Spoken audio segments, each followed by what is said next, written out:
जय हिंद दोस्तों। मेरे गांव में एक कहावत है कि आदमी को सब कुछ मिले लेकिन कोर्ट कचहरी का चक्कर, पुलिस थाना का चक्कर और डॉक्टर हॉस्पिटल का चक्कर लगाना ना पड़े।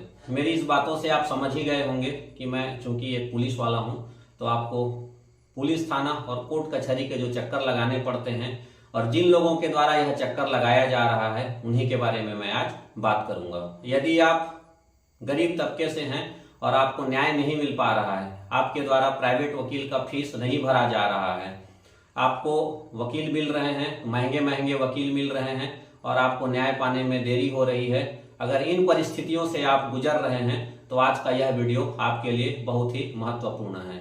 आज के इस वीडियो में हम चर्चा करने वाले हैं कि हमें मुफ्त में वकील कैसे मिलेगा, निःशुल्क वकील कैसे मिलेगा। यदि हम गरीब तबके से आते हैं और किसी प्रकरण में हमारे खिलाफ पुलिस थाने में कंप्लेन हो गया है, एफआईआर दर्ज कर ली गई है और कोर्ट के सामने हमारा बार बार पेशी हो रहा है, हम प्राइवेट वकील नहीं रख पा रहे हैं, यह सेवा कैसे ली जा सकती है, किन किन लोगों को यह सेवा मिल सकती है, किस प्रकार के मामलों में यह सेवा आपको दी जाती है और इस सेवा को यदि आप लेते हैं तो क्या आप अपनी पसंद के वकील को चुन सकते हैं। यदि आपने अपने पसंद के वकील को चुन लिया तो कितने दिनों के अंतर्गत यह सेवा आपको दी जाएगी और क्या ऐसे कारण हैं जिसके कारण से यह सेवा आपसे वापस ली जा सकती है। इन सभी बातों को जानने से पहले दोस्तों आप मेरे YouTube चैनल को सब्सक्राइब कर दें, इस वीडियो को अधिक से अधिक लोगों तक शेयर करें ताकि जिन लोगों को निःशुल्क कानूनी सहायता की आवश्यकता है उन लोगों तक यह वीडियो पहुंच सके और जरूरतमंद व्यक्तियों को लाभ मिल सके। निःशुल्क विधिक सेवा क्या है? भारत के कमजोर वर्गों को मुफ्त में प्रदान की जाने वाली यह एक सेवा है जिसमें आपको एक वकील दिया जाता है और कानूनी प्रक्रिया में जो भी खर्चे हो लगते हैं इन सारे खर्चों को सरकार के द्वारा वहन किया जाता है। यदि आप कानूनी सहायता लेना तो चाहते हैं लेकिन यदि आप सहायता के रूप में केवल सलाह लेना चाहते हैं, इस स्थिति में भी आपको विधिक सहायता प्रदान की जाएगी। यह सेवा आप कैसे ले सकते हैं?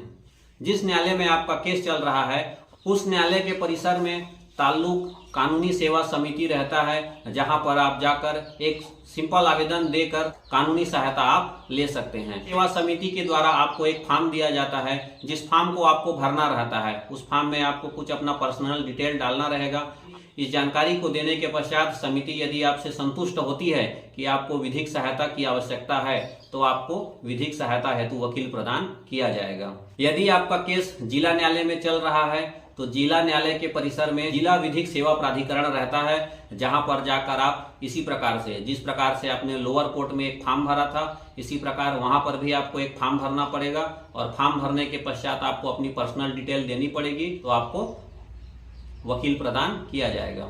उच्च न्यायालय अथवा हाई कोर्ट के लिए उच्च न्यायालय कानूनी सेवा समिति का गठन किया गया रहता है जो हाई कोर्ट के परिसर में रहता है जहां पर जाकर आपको इसी प्रकार से ऑफलाइन अथवा ऑनलाइन के माध्यम से भी आप यहां आवेदन दे सकते हैं।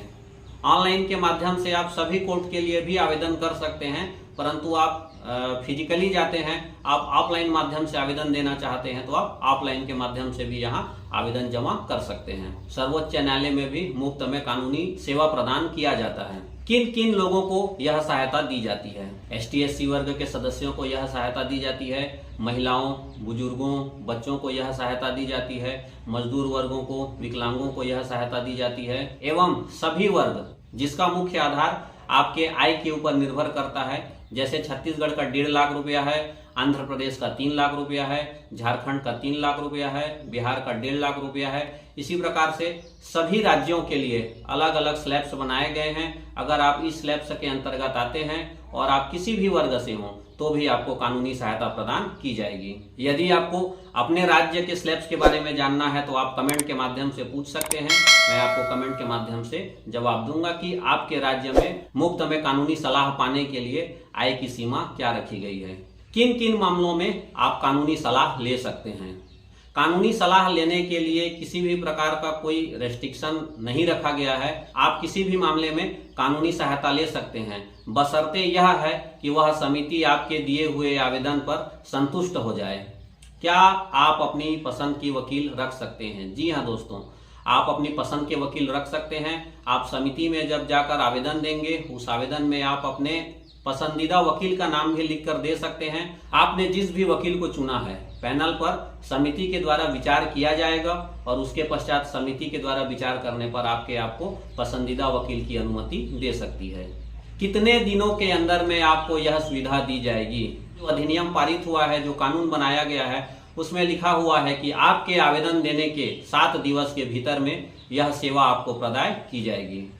कानूनी सहायता आपसे वापस भी ली जा सकती है। तो किन किन कारणों से कानूनी सहायता आपसे वापस ली जा सकती है, इसके बारे में भी थोड़ा सा मैं विवरण देना चाहूँगा। यदि आप सक्षम हैं तब की स्थिति में आपसे यह कानूनी सेवा वापस ली जा सकती है।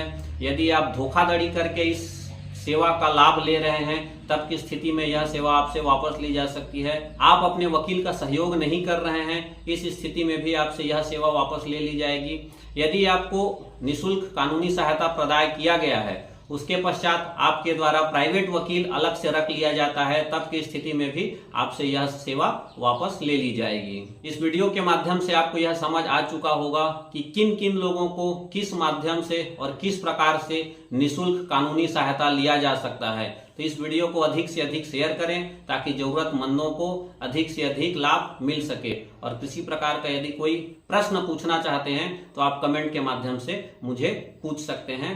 मैं प्रयास करूंगा कि आपके हर कमेंट का जवाब दे सकूं। जय हिंद।